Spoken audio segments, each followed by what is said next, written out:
ಲೂಕನು ಬರೆದ ಸುವಾರ್ತೆಯ 17ನೇ ಅಧ್ಯಾಯದಲ್ಲಿ 32ನೇ ವಚನದಲ್ಲಿ ನಾವು ಈ ರೀತಿಯಾಗಿ ಓದುವಂತವರಾಗಿದ್ದೇವೆ. ಅಲ್ಲಿ ಶ್ರೀ ಲೂಕನು ನಮ್ಮ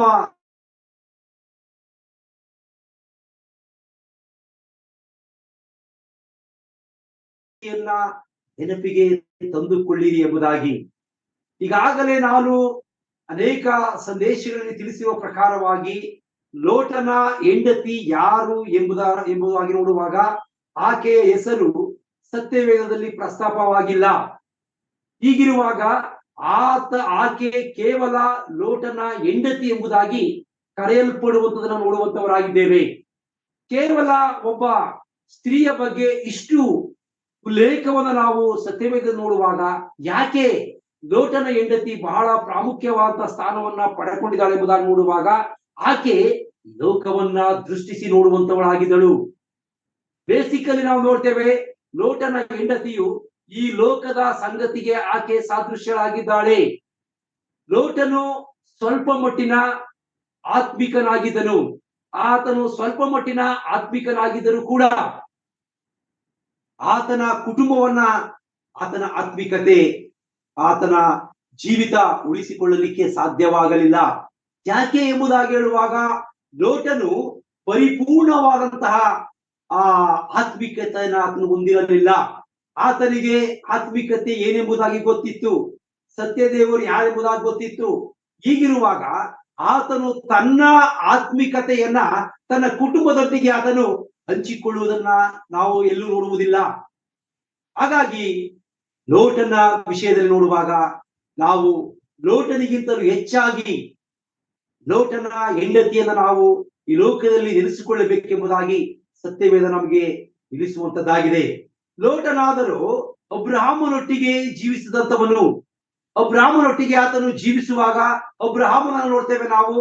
ಆತನನ್ನ ನಾವು ಅಬ್ರಹಾಮನು ಎಲ್ಲೇ ಹೋದರೂ ಕೂಡ ಆತನು ಯಜ್ಞವನ್ನ ಸಮರ್ಪಣೆ ಮಾಡುವಂತ ಒಬ್ಬ ವ್ಯಕ್ತಿ ಆಗಿದ್ದ. ಆತನು ಎಲ್ಲೇ ಹೋದರೂ ಕೂಡ ಗುಡಾರಗಳನ್ನ ಹಾಕುವುದಕ್ಕಿಂತ ಮುಂಚಿತವಾಗಿ ಆತನು ಯಜ್ಞವೇದಿಯನ್ನ ಕಟ್ಟಿ ಕರ್ತನಿಗೆ ಆತನು ಆ ಕೃತಜ್ಞತೆಯನ್ನ, ಸ್ತೋತ್ರ ಕೊಂಡಾಟವನ್ನ ಆತನು ಸಲ್ಲಿಸುವಂತವನಾಗಿದ್ದ. ಹೀಗಿರುವಾಗ ಆತನೊಟ್ಟಿಗೆ ಬೆಳೆದಂತಹ ಲೋಟನಿಗೆ ಸ್ವಲ್ಪ ಮಟ್ಟಿನ ಆತ್ಮಿಕತೆ ಬಂತು ಹೊರತು ಆತನು ಕೂಡ ಈ ಲೋಕವನ್ನ ಹೆಚ್ಚಾಗಿ ಆತನು ಪ್ರೀತಿಸಿದನೆಂಬುದಾಗಿ ನಮಗೆ ಸತ್ಯವೇದ ತಿಳಿಸುವಂತದ್ದಾಗಿದೆ. ಹಾಗಾಗಿ ಲೋಟನ ಹೆಂಡತಿ ಈ ಲೋಕದ ಎಲ್ಲಾ ಸಂಗತಿಗಳಿಗೆ ಆಕೆ ಸಾದೃಶ್ಯಳಾಗಿ ನಿಲ್ಲುವಂತವಳಾಗಿದ್ದಾಳೆ. ನೋಡ್ರಿ, ಆ ದಿನಗಳಲ್ಲಿ ಆ ಸರಿಸುಮಾರು ಸೊದೋಮ್ ಗೊಮೋರ ಪಟ್ಟಣದಲ್ಲಿ ನಾವು ನೋಡ್ತೇವೆ. ಅದಕ್ಕಿಂತಲೂ ಮೊದಲು ನಾವು ನೋಡುವಾಗ ಭೂಮಿಯ ಒಂದು ಸ್ಥಿತಿಗತಿಗಳನ್ನ ನೋಡುವಾಗ ನೋಹನ ಕಾಲಕ್ಕೆ ನಾವು ಬರ್ತೇವೆ. ನೋಹನ ಕಾಲಕ್ಕೆ ನಾವು ಬಂದಾಗ ಪ್ರಪಂಚದಲ್ಲಿದ್ದಂತಹ ಎಲ್ಲಾ ಜನರು ಕೂಡ ನೀತಿಯನ್ನ ಕಳಕೊಂಡವರಾಗಿ, ದೇವ ಭಯವಿಲ್ಲದೆ ದೇವರಿಗೆ ವಿರುದ್ಧವಾಗಿ ದೇವರ ಮನಸ್ಸನ್ನ ನೋಯಿಸುವಷ್ಟರ ಮಟ್ಟಿಗೆ ಅವರು ಜೀವಿಸುತ್ತಿದ್ದರೆಂಬುದಾಗಿ ನಾವು ಸತ್ಯವೇದ ನೋಡ್ತೇವೆ. ನಾವು ಆದಿಕಾಂಡಗಳ ಪುಸ್ತಕ 6ನೇ ಅಧ್ಯಾಯದಲ್ಲಿ ನಾವು ಜಲಪ್ರಳಯದ ಕುರಿತು ನಾವು ನೋಡ್ತೇವೆ. ನಾವು ಅದಕ್ಕಿಂತ ನಾವು ನೋಡುವಾಗ ಅದರ ಹಿಂದಿನ ವಚನ ನೋಡ್ತೇವೆ. ನಾವು ದೇವರು ಮನುಷ್ಯನನ್ನ ಉಂಟು ಮಾಡಿದ್ದಕ್ಕೆ ಪಶ್ಚಾತ್ತಾಪ ಪಟ್ಟನೆಂಬುದಾಗಿ ನಾವು ಸತ್ಯವೇದದಲ್ಲಿ ಓದುವಂತವರಾಗಿದ್ದೇವೆ. ಹಾಗಾದರೆ ದೇವರು ಪಶ್ಚಾತ್ತಾಪವನ್ನ ಪಡುವಷ್ಟರ ಮಟ್ಟಿಗೆ ಮನುಷ್ಯರು ಯಾವ ಯಾವ ಕಾರ್ಯಗಳನ್ನ ಮಾಡ್ತಾರೆ ಎಂಬುದನ್ನು ನೋಡುವಾಗ ಎಲ್ಲ ದುಷ್ಕಾರ್ಯಗಳನ್ನ ಅವರು ಮಾಡ್ತಾ ಇದ್ದಾರೆ ಎಂಬುದಾಗಿ ನಮಗೆ ಸತ್ಯವೇದ ತಿಳಿಸುವಂತದ್ದಾಗಿದೆ. ಹೀಗಿರುವಾಗ ಯೆಹೋವ ದೇವರು ಮನುಷ್ಯರನ್ನ ಸೃಷ್ಟಿ ಮಾಡಿದ್ದಕ್ಕೆ ಮನಸ್ಸಿನಲ್ಲಿ ನೊಂದುಕೊಂಡು ಈ ಲೋಕದಲ್ಲಿರ್ತಕ್ಕಂತಹ ಸರ್ವಸ್ವವನ್ನು ನಾನು ಸಂಪೂರ್ಣವಾಗಿ ನಾಶ ಮಾಡ್ತೇನೆ ಎಂಬುದಾಗಿ ಒಂದು ನಿರ್ಧಾರಕ್ಕೆ ಬರುವಾಗ ನೋಡ್ರಿ, ಅಲ್ಲಿ ನೋಹನು ಎಂಬುವಂತ ಒಬ್ಬ ನೀತಿವಂತನು ದೇವರಿಗೆ ಜ್ಞಾಪಕವಾದನು. ನಾವು ನೋಡ್ತೇವೆ, ಇಡೀ ಪ್ರಪಂಚದಲ್ಲಿ ಇರ್ತಕ್ಕಂತಹ ಎಲ್ಲಾ ಜನರು ಕೂಡ ಆ ದಿನಗಳಲ್ಲಿ ಪಾಪಿಷ್ಟ ಕಾರ್ಯಗಳಲ್ಲಿ ತಮ್ಮನ್ನ ತೊಡಗಿಸಿಕೊಂಡವರಾಗಿ, ಪಾಪಿಷ್ಟ ಕಾರ್ಯಗಳಲ್ಲೇ ತಮ್ಮನ್ನ ಹೆಚ್ಚಾಗಿ ಅವರು ತೊಡಗಿಸಿಕೊಳ್ಳುತ್ತಾ ಜೀವಿಸ್ತಾ ಇದ್ದಾರೆ ಎಂಬುದನ್ನು ನೋಡ್ತೇವೆ ನಾವು. ಹೀಗಿರುವಾಗ ದೇವರು ಹುಡುಕಿ ಬಂದಾಗ ಸಿಕ್ಕಿದಂತ ಒಬ್ಬ ವ್ಯಕ್ತಿ ಯಾರು ಎಂಬುದಾಗಿ ಹೇಳುವಾಗ ಆತನು ನೋಹನೇ ಆಗಿದ್ದಾನೆ. ನೋಹನೊಬ್ಬನೇ ಇರ್ತಕ್ಕಂತ ಜನರಲ್ಲಿ ನೀತಿವಂತನಾಗಿದ್ದಾನೆ ಎಂಬುದಾಗಿ ನಾವು 6ನೇ ಅಧ್ಯಾಯ ನೋಡ್ತೇವೆ ನಾವು ಆದಿಕಾಂಡಗಳ ಪುಸ್ತಕದಲ್ಲಿ. ಆದ್ದರಿಂದ ನೋಡ್ತೇವೆ ನಾವು, ದೇವರು ಆ ನೀತಿವಂತನ ಕುಟುಂಬವಾಗಿರ್ತಕ್ಕಂಥ ನೋಹನ ಕುಟುಂಬದ ಮೂಲಕವಾಗಿ ಮತ್ತೆ ದೇವರು ಏನ್ ಮಾಡ್ತಾನೆ, ಈಗ ಜನರನ್ನ ನಾನು ಉಳಿಸ್ತೇನೆ ಎಂಬುದಾಗಿ ಆತನು ತೀರ್ಮಾನ ಮಾಡಿದನು. ಅದೇ ಪ್ರಕಾರವಾಗಿ ಭೂಮಿಯ ಮೇಲೆ ಇದ್ದಂತಹ, ಮೂಗಿನಿಂದ ಶ್ವಾಸ ಮಾಡುವಂತಹ ಎಲ್ಲಾ ಜೀವರಾಶಿಗಳು ಸಂಪೂರ್ಣವಾಗಿ ನಾಶವಾದವು ಎಂಬುದಾಗಿ ನಾವು ಸತ್ಯವೇದದಲ್ಲಿ ಓದ್ತೇವೆ ಪ್ರಿಯರೇ. ಹೀಗಿರುವಾಗ ನಾವು ನೋಡ್ತೇವೆ, ದೇವರು ನೋಹನನ್ನ ಆರಿಸಿಕೊಂಡನು. ನೋಹನ ಮೂಲಕವಾಗಿ ಒಂದು ನಾವೆಯನ್ನ ಉಂಟು ಮಾಡಿ, ಆ ನಾವೆಯ ಮೂಲಕವಾಗಿ ನೋಹನನ್ನು, ಅವನ ಮಕ್ಕಳನ್ನು, ಅವನ ಕುಟುಂಬವನ್ನ ಉಳಿಸಿದನೆಂಬುದಾಗಿ ನೋಡ್ತೇವೆ ನಾವು. ಆ ನೋಹನ ಮೂಲಕವಾಗಿ, ನೋಹನ ಕುಟುಂಬದ ಮೂಲಕವಾಗಿ ಮತ್ತೆ ಈ ಲೋಕದಲ್ಲಿ ಏನಾಯ್ತು, ಈಗ ಈ ಜನರ ಒಂದು ಆ ಒಡನಾಟ ಪ್ರಾರಂಭ ಆಯ್ತು. ಆ ನೋಹನ ಮೂಲಕವಾಗಿ ದೇವರು ತಾನೇ ಮತ್ತೆ ಈ ಲೋಕದಲ್ಲಿ ಉಂಟಾಗುವಂತೆ ಮಾಡಿದೆ ಎಂಬುದನ್ನು ನೋಡ್ತೇವೆ ನಾವು. ಅದಾದ ನಂತರ ನೋಡ್ತೇವೆ ನಾವು ಜನಾಂಗ ಉಂಟಾಯ್ತು. ಅದಾದ ನಂತರ ನೋಡ್ತೇವೆ ನಾವು ಪಟ್ಟಣಕ್ಕೆ ಬರ್ತೇವೆ ನಾವು. ಸೊದೋಮ್ ಗೋಮೋರ್ ಪಟ್ಟಣಕ್ಕೆ ಬಂದಾಗ ಅಲ್ಲಿಯೂ ಕೂಡ ದೇವರ ಕಾರ್ಯಗಳನ್ನು ಬಿಟ್ಟು, ದೇವರನ್ನ ಬಿಟ್ಟು, ದೇವರಿಗೆ ರೇಗಿಸುವಂತ ಕಾರ್ಯವನ್ನ ಮಾಡ್ತಾ, ದೇವರಿಗೆ ವಿರುದ್ಧವಾದಂತ ಕಾರ್ಯಗಳನ್ನು ಮಾಡ್ತಾ ಆ ಸೊದೋಮ್ ಗೋಮೋರದ ಪಟ್ಟಣದ ಜನರು ವಾಸ ಮಾಡ್ತಾ ಇದ್ದಾರೆ ಅಂತಕ್ಕಂಥ ಸತ್ಯ ನಮ್ಮೆಲ್ಲರೂ ಕೂಡ ಗೊತ್ತಿದೆ. ಹೀಗಿರುವಾಗ ದೇವರು ತಾನೇ ಆ ಸೊದೋಮ್ ಗೋಮೋರ್ ಪಟ್ಟಣವನ್ನ ಸಂಪೂರ್ಣವಾಗಿ ನಾಶ ಮಾಡಬೇಕೆಂಬುದಾಗಿ ಆಲೋಚನೆ ಮಾಡುವಾಗ, ಆ ಸೊದೋಮ್ ಗೋಮೋರ್ ಪಟ್ಟಣದ ಮೇಲೆ ಬೆಂಕಿ ಗಂಧಕಗಳನ್ನ ಸುರಿಸಬೇಕೆಂಬುದಾಗಿ ಆಲೋಚನೆ ಮಾಡಿದಾಗ ನೀತಿವಂತನಾಗಿದ್ದಂತಹ ಅಬ್ರಹಾಮನ ನೆನಪಿಗೆ ಬರ್ತಾನೆ ಪ್ರಿಯರೇ. ಆ ಅಬ್ರಹಾಮನ ನೆನಪಿನ ಮೂಲಕವಾಗಿ ಅಬ್ರಹಾಮನ ಸಂಬಂಧಿಕನಾಗಿರ್ತಕ್ಕಂತಹ, ಅಬ್ರಹಾಮನ ತಮ್ಮನ ಮಗನಾಗಿರ್ತಕ್ಕಂತಹ ಆ ಲೋಟನನ್ನು ಉಳಿಸಬೇಕೆಂಬುದಾಗಿ ದೇವರು ಆಲೋಚನೆ ಮಾಡಿದನೆ ಎಂಬುದನ್ನು ನೋಡ್ತೇವೆ ನಾವು. ಯಾವ ಪುಣ್ಯ ಕಾರ್ಯವನ್ನ ಅವರು ಮಾಡಿರಲಿಲ್ಲ. ಆದಾಗ್ಯೂ ಕೂಡ ದೇವರು ತನ್ನ ಆಶೀರ್ವಾದವನ್ನ ಅಬ್ರಹಾಮನ ಮೂಲಕವಾಗಿ ಅವರಿಗೆ ದಯಪಾಲಿಸಿದನು ಎಂಬುದನ್ನು ನೋಡ್ತೇವೆ ನಾವು. ಆ ದಯಪಾಲಿಸಿದಂತ ಕೃಪೆಯನ್ನ, ಆಶೀರ್ವಾದವನ್ನ ಅವರು ಅರ್ಥ ಮಾಡಿಕೊಳ್ಳಲಿಲ್ಲ. ಆ ಅರ್ಥ ಮಾಡಿಕೊಂಡಿದರೆ ಲೋಕದಲ್ಲಿ ಇಂದು ಇಂಥ ಒಂದು ಸಂಕಷ್ಟಗಳು ಬರುತ್ತಿರಲಿಲ್ಲ ಎಂಬುದಾಗಿ ನಮಗೆ ಸತ್ಯವೇದ ತಿಳಿಸುವಂತದ್ದಾಗಿದೆ. ನಾವು ನೋಡ್ತೇವೆ, ಸೊದೋಮ್ ಪಟ್ಟಣಕ್ಕೆ ಬೆಂಕಿ ಬಿಡುವುದಕ್ಕಿಂತ ಮುಂಚಿತವಾಗಿ ದೇವದೂತರು ಒಂದು ತ್ವರೆಯಾಗಿ, ನೀನು ಮತ್ತು ನಿನ್ನ ಕುಟುಂಬದವರು ಈ ಒಂದು ಊರನ್ನು ಬಿಟ್ಟು ಬೇಗ ಹೋಗ್ಬೇಕು ಎಂಬುದಾಗಿ ಹೇಳುವಾಗ, ಸ್ವಲ್ಪ ಆತ್ಮಿಕತೆಯನ್ನ ಪಡ್ಕೊಂಡಿದ್ದಂತಹ ಆ ಲೋಟನು ಆ ದೇವದೂತರ ಮಾತುಗಳಿಗೆ ವಿಧೇಯನಾಗಿ ಆತನು ಹೋಗ್ತಾ ಇದ್ದಾನೆ. ಅದೇ ಪ್ರಕಾರವಾಗಿ ನೋಡ್ತೇವೆ ನಾವು, ಲೋಟನ ಹೆಂಡತಿಯನ್ನ ಕುರಿತು, ಬೇಗ ಹೋಗು, ಹಿಂತಿರುಗಿ ನೋಡಬೇಡ, ಕೆಡುಕಾದೀತು ಎಂಬುದಾಗಿ ಅವರು ಹೇಳಿದ್ರು. ಆದರೆ ಲೋಟನ ಹೆಂಡತಿಗೆ ಈ ಲೋಕದ ಸಂಗತಿಗಳು ಆಕೆಯನ್ನ ಕಾಡ್ತಾ ಇದ್ದವು. ಆಕೆ ಈ ಲೋಕವನ್ನು ಎದುರು ನೋಡ್ತಾ ಇದ್ದಳು. ತನ್ನ ಮಕ್ಕಳಿಗೆ ಮದುವೆ ಮಾಡಬೇಕು, ತನ್ನ ಮಕ್ಕಳನ್ನ ಸಂತೋಷವಾಗಿ ಈ ಊರು ಇರಿಸಬೇಕು, ಅಲ್ಲಿರ್ತಕ್ಕಂಥ ನನ್ನ ಐಶ್ವರ್ಯ, ಸಮೃದ್ಧಿ, ನನ್ನ ಆಸ್ತಿ, ಅಂತಸ್ತು ಎಲ್ಲವನ್ನ ನಾನು ಬಿಟ್ಟು ಹೋಗ್ಬೇಕಲ್ಲ. ಈ ಒಂದು ಬೆಂಕಿ ಮಳೆ ಬರ್ತಾ ಇರ್ತಕ್ಕಂಥದ್ದು ನಿಜವಾಗಿದೆಯಾ? ಈ ರೀತಿಯಾದಂತ ಗೊಂದಲದಲ್ಲಿ ಆಕೆ ಆ ಸ್ಥಳವನ್ನ ಬಿಟ್ಟು ಹೋಗ್ತಾ ಇದ್ದೇವೆ ನನ್ನ ಪ್ರಿಯ ದೇವಜನರೇ. ಆದ್ದರಿಂದ ಈ ದಿನಮಾನಗಳಲ್ಲಿಯೂ ಕೂಡ ನಮ್ಮ ಸ್ಥಿತಿಗಳು ಅದೇ ಆಗಿದೆ. ನಾವು ಕೂಡ ಅನೇಕ ಗೊಂದಲಗಳಲ್ಲಿ, ಅನೇಕ ಚಿಂತೆಗಳಲ್ಲಿ, ಅನೇಕ ಸಮಸ್ಯೆಗಳಲ್ಲಿ ನಾವು ಬಿದ್ದು ಹೋಗಿದ್ದೇವೆ. ನನ್ನ ಕುರಿತು ಕರ್ತನಾದ ಯೇಸು ಕ್ರಿಸ್ತನು ತಾನೇ ಯೋಹಾನನ ಬರೆದ ಸುವಾರ್ತೆ 14ನೇ ಅಧ್ಯಾಯ 1ನೇ ವಚನ ಹೇಳ್ತಾರೆ, ನಿಮ್ಮ ಹೃದಯವು ಒಳಗೊಳ್ಳದಿರಲಿ, ದೇವರನ್ನು ನಂಬಿರಿ, ನನ್ನನ್ನು ನಂಬಿರಿ ಎಂಬುದಾಗಿ ಕರ್ತನು ತಾನೇ ತನ್ನ ಶಿಷ್ಯರಿಗೆ ತಿಳಿಸುವುದನ್ನು ನೋಡುವಂತವರಾಗಿದ್ದೇವೆ. ಹೀಗಿರುವಾಗ ಈ ಲೋಕದಲ್ಲಿ ನಾವು ಜೀವಿಸುವಾಗ ನಾವು ಲೋಟನ ಹೆಂಡತಿಯನ್ನು ನಾವು ನೆನಪಿಗೆ ತಂದುಕೊಳ್ಳಬೇಕು. ಯಾಕೆ ಎಂಬುದಾಗಿ ಹೇಳುವಾಗ, ಆಕೆ ಈ ಲೋಕವನ್ನ ದೃಷ್ಟಿಸಿ ನೋಡಿ, ಈ ಲೋಕದ ಸಂಗತಿಗಳಿಗೆ ಮಾರು ಹೋಗಿ ಆಕೆ ಹಿಂತಿರುಗಿ ನೋಡಿದ್ದರಿಂದ ಉಪ್ಪಿನ ಕಂಬವಾಗಿ ನಿಂತಳು ಎಂಬತಕ್ಕಂಥ ಸತ್ಯ ನಮಗೆ ಗೊತ್ತಿದೆ. ನನ್ನ ಪ್ರಿಯ ದೇವಜನರೇ, ಈ ದಿನಗಳಲ್ಲಿಯೂ ಕೂಡ ಕುಟುಂಬಗಳಲ್ಲಿ, ಸಭೆಗಳಲ್ಲಿ, ನಾವು ವಾಸ ಮಾಡ್ತಕ್ಕಂಥ ಸಮಾಜದಲ್ಲಿ ಇಂಥ ಅನೇಕ ಸಮಸ್ಯೆಗಳನ್ನ ನೋಡುವಂತವರಾಗಿದ್ದೇವೆ. ಎಷ್ಟೋ ಸಾರಿ ನಾವು ಕೂಡ ಸೋತು ಹೋಗುವಂತಹ, ನಾವು ಕೂಡ ಜಾರಿ ಹೋಗುವಂತಹ ಅನೇಕ ಸಂದರ್ಭಗಳನ್ನ ನಾವು ನೋಡುವಂತವರಾಗಿದ್ದೇವೆ.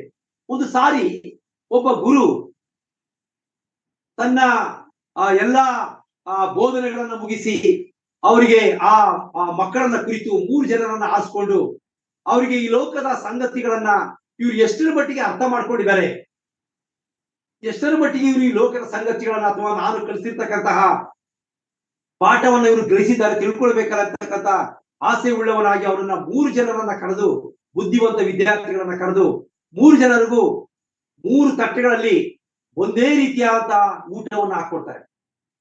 ಊಟ ಎಲ್ಲರಿಗೂ ಕೂಡ 3 ಜನರಿಗೂ ಒಂದೇ ರೀತಿ ಇದೆ. ಆದರೆ ನಾವು ನೋಡ್ತೇವೆ, ನಾವು 3 ಜನರಿಗೂ ಒಂದು ತಟ್ಟೆಯಲ್ಲಿ ಊಟವನ್ನು ಹಾಕೊಟ್ಟು ಅವ್ರನ್ನ ಊಟ ಮಾಡಕ್ ಕಳಿಸ್ತಾರೆ. ಊಟ ಮಾಡ್ಲಿಕ್ಕೆ ಕಳಿಸಿದಾಗ ಆ 3 ಜನರು ಹೋಗಿ ಏನ್ ಮಾಡ್ತಾರೆ, ಈಗ ಬೇರೆ ಬೇರೆ ಕೂತ್ಕೊಂಡು ಊಟ ಮಾಡ್ತಾರೆ. ಊಟ ಮಾಡುವುದಕ್ಕೆ ಅವರು ಆ ತಟ್ಟೆಯನ್ನ ತೆಗೆದಾಗ ಒಬ್ಬನಿಗೆ ಚಿನ್ನದ ತಟ್ಟೆಯಲ್ಲಿ ಊಟ ಹಾಕೊಂಡಿರ್ತಾರೆ, ಇನ್ನೊಬ್ಬರಿಗೆ ಬೆಳ್ಳಿ ತಟ್ಟೆಯಲ್ಲಿ ಊಟ ಹಾಕೊಂಡಿರ್ತಾರೆ, ಇನ್ನೊಬ್ಬನಿಗೆ ಆ ಮಣ್ಣಿನ ತಟ್ಟೆಯಲ್ಲಿ ಊಟವನ್ನು ಹಾಕೊಂಡಿರ್ತಾರೆ. ಅವ್ರೇನೋ ಊಟ ಮಾಡಿದ್ರು. ಊಟ ಮಾಡಿದ ನಂತರ ಅವ್ರು ಏನ್ ಮಾಡ್ತಾರೆ, ಈಗ ಗುರುವಿನ ಬಳಿಗೆ ಬಂದ್ರು. ಗುರು ಆ 3 ಮೂವರನ್ನ ಕುರಿತು, ಶಿಷ್ಯಂದಿರನ್ನ ಕುರಿತು, ಅಯ್ಯ ಶಿಷ್ಯಂದಿರೇ, ನಿಮಗೆ ನಾನು ರುಚಿಕರವಾದಂತ ಊಟವನ್ನ 3 ಜನರಿಗೂ ಕೊಟ್ಟಿದ್ದೆ, ಆ ಊಟವನ್ನ ನೀವು ಮಾಡಿದ್ರೆ ಅಂತ ಕೇಳುವಾಗ ಅವ್ರು ಹೇಳ್ತಾರೆ, ಊಟವೇನೋ ಮಾಡಿದ್ವಿ, ಆದ್ರೆ ಚಿನ್ನದ ತಟ್ಟೆಯಲ್ಲಿ ಊಟ ಮಾಡಿದವರು ಏನ್ ಮಾಡ್ತಾರೆ, ಈಗ ಬಹಳ ಸಂತೋಷವುಳ್ಳವನಾಗಿ, ಗುರುಗಳೇ ನಿಮಗೆ ಧನ್ಯವಾದಗಳು, ನನಗೆ ನೀವು ಚಿನ್ನದ ತಟ್ಟೆಯಲ್ಲಿ ಊಟ ಹಾಕೊಟ್ರಿ ಅಂತ ಹೇಳ್ದ. ಎರಡನೇವನು ಸ್ವಲ್ಪ ಸಂತೋಷ ಪಟ್ಟವನಾಗಿ, ಗುರುಗಳೇ ನನಗೂ ಕೂಡ ನೀವು ಬೆಳ್ಳಿ ತಟ್ಟೆಯಲ್ಲಿ ಊಟ ಹಾಕೊಟ್ಟಿದ್ದೀರಿ, ನಿಮ್ಗೆ ಧನ್ಯವಾದಗಳು ಅಂತ ಹೇಳ್ತಾನೆ. ಆದರೆ 3ನೇ ವ್ಯಕ್ತಿ ಇದ್ದನಲ್ಲ, ಅವನು ಬಹಳ ದುಃಖದಿಂದ, ಕಣ್ಣೀರಿನಿಂದ ಆತನು, ಅಯ್ಯ ಗುರುಗಳೇ, ನಾನ್ ನಿಮ್ಗೇನು ಮೋಸ ಮಾಡಿದ್ದೆ, ನನಗೆ ಯಾಕೆ ನೀವು ಈ ತಟ್ಟೆಯಲ್ಲಿ ಊಟ ಕೊಟ್ರಿ ಎಂಬುದಾಗಿ ಹೇಳ್ದ. ಗುರುಗಳು ಕೇಳ್ತಾರೆ, ಅಯ್ಯ ನಾನ್ ನಿಮ್ಮನ್ನ ತಟ್ಟೆ ಬಗ್ಗೆ ಕೇಳಲಿಲ್ಲ, ನಾನು ಕೊಟ್ಟಿರ್ತಕ್ಕಂತ ಊಟ ಹೇಗಿದೆ ಎಂಬುದಾಗಿ ಕೇಳಿದೆ ಅಂತ ಹೇಳಿದ್ರು. ನೋಡ್ರಿ, ಅವರು ಮಾಡಿದಂತಹ ಊಟ ಒಂದೇ ಆಗಿತ್ತು, ಅದರಲ್ಲಿ ಯಾವುದೇ ಬದಲಾವಣೆ ಇಲ್ಲ. ಆದ್ರೆ ಅವರು ಆ ಊಟವನ್ನ ಮರೆತು ಬಿಟ್ರು. ಅವರಿಗೆ ಕೊಟ್ಟಿದ್ದಂತಹ ತಟ್ಟೆಯನ್ನು ಅವ್ರು ಜ್ಞಾಪಕ ತಕೊಂಡ್ರು. ನನ್ನ ಪ್ರಿಯ ದೇವ ಜನರೇ, ಇದರಿಂದ ನಮ್ಮ ಆತ್ಮಿಕ ಜೀವಿತದಲ್ಲಿ ನಾವು ಕೂಡ ಈ ಲೋಕದಲ್ಲಿ ಜೀವಿಸುವಾಗ ನಾವು ಎಷ್ಟೋ ಸಾರಿ ನಾವು ದುಃಖಗಳು ಬರುವಾಗ, ಸಂಕಟಗಳು ಬರುವಾಗ, ಸಾಲ ಬರುವಾಗ, ವ್ಯಥೆ ಬರುವಾಗ, ಅನಾರೋಗ್ಯ ಬರುವಾಗ ನಾವು ಬೇರೆಯವರನ್ನ ಕುರಿತು ನಾವು ಚಿಂತೆ ಮಾಡುವಂತವರಾಗಿದ್ದೇವೆ.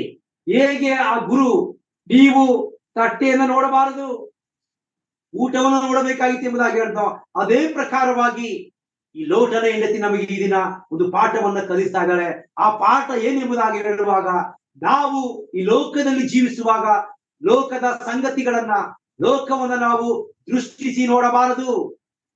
ನಾವು ನಮ್ಮ ಕರ್ತನಾದಂತ ಯೇಸು ಕ್ರಿಸ್ತನನ್ನೇ, ಆ ಶಿಲುಬೆಯ ಮಾರ್ಗವನ್ನೇ ನಾವು ಯಾವಾಗಲೂ ದೃಷ್ಟಿ ಇಟ್ಟು ನೋಡಬೇಕು. ಆ ಶಿಲುಬೆಯ ಮೇಲೆ ನನ್ನ ಕರ್ತನಾದಂತ ಯೇಸು ಕ್ರಿಸ್ತನು ತಾನೇ ಆ ಪಟ್ಟಂತ ಶ್ರಮೆ, ಸಂಕಟ, ನಿಂದೆ, ಅಪಮಾನ, ತಿರಸ್ಕಾರ, ಗೇಲಿ ಇದೆಲ್ಲವೂ ನಾನು ಅನುಭವಿಸಬೇಕಾಗಿತ್ತು.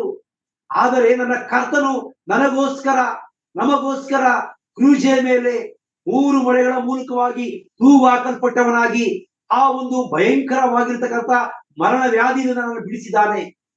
ಈ ಲೋಕದಲ್ಲಿ ನಾನು ಜೀವಿಸ್ತಾ ಇದ್ದೇನೆ, ಆದರೆ ಈ ಲೋಕದಲ್ಲಿ ದೇವರು ನನಗೆ ಬೇಕಾದಂತ ಎಲ್ಲವನ್ನ ಕೊಡುವಂತವನಾಗಿದ್ದಾನೆ ಅಂತಕ್ಕಂಥ ನಂಬಿಕೆ ಉಳ್ಳವರಾಗಿ ನಾವು ಜೀವಿಸಬೇಕೆಂಬುದನ್ನು ನಮಗೆ ತಿಳಿಸುವಂತವಳಾಗಿದ್ದಾರೆ. ನಾವು ಸತ್ಯವೇದದ ಲೂಕನು ಬರೆದ ಸುವಾರ್ತೆ ನೋಡ್ತೀವಿ. ನಾವು ಅದೇ ಲೂಕನು ಬರೆದ ಸುವಾರ್ತೆ 17ನೇ ಅಧ್ಯಾಯ 21ನೇ ವಚನಕ್ಕೆ ನಾವು ಬರುವಾಗ ಅಲ್ಲಿ ಒಂದು ಸುಂದರವಾದಂತಹ ಒಂದು ಒಳ್ಳೆಯ ವಾಕ್ಯವನ್ನು ನೋಡುವಂತವರಾಗಿದ್ದೇವೆ. ಅಲ್ಲಿ ನಾವು ನೋಡ್ತೇವೆ, ಕರ್ತನಾದ ಯೇಸು ಕ್ರಿಸ್ತನ ಶಿಷ್ಯರು, ದೇವರೇ, ಯೇಸುವೆ, ಗುರುವೇ, ದೇವರ ರಾಜ್ಯ ಯಾವಾಗ ಬರ್ತದೆ ಎಂಬುದಾಗಿ ಅವರು ಪ್ರಶ್ನೆ ಮಾಡ್ತಾರೆ.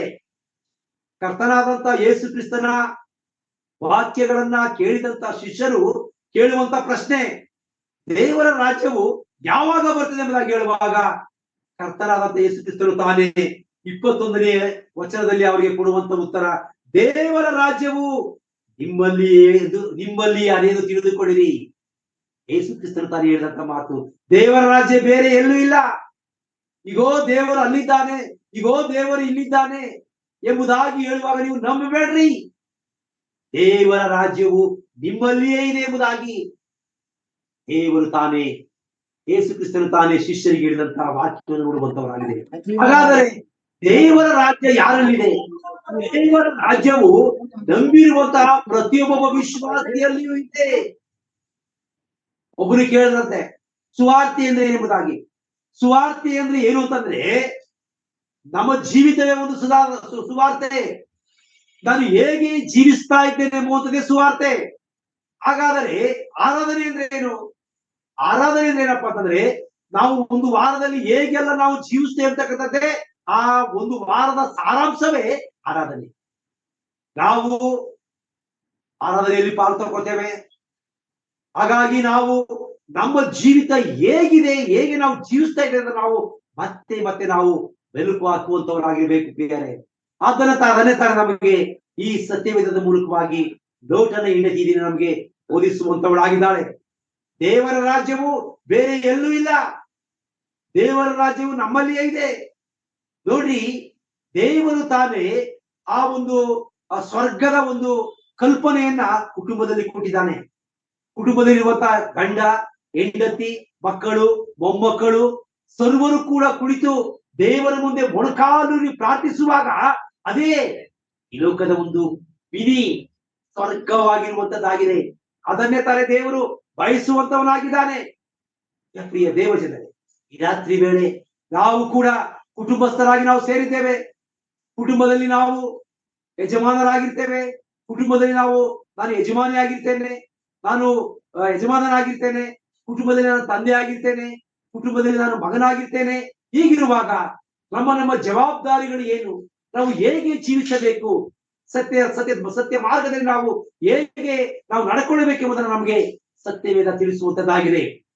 ಈ ದಿನ ನಾನು ನಮ್ಮ ಪ್ರಸ್ತಾಪಕ್ಕೋಸ್ಕರ, ನಮ್ಮ ಈ ದಿನದ ಬೋಧನೆಗೋಸ್ಕರ ಆರಿಸಿಕೊಂಡಿರ್ತಕ್ಕಂಥ ಭಾಗ ಲೂಕನು ಬರೆದ ಸುವಾರ್ತೆ 5ನೇ ಅಧ್ಯಾಯ ಆಗಿದೆ.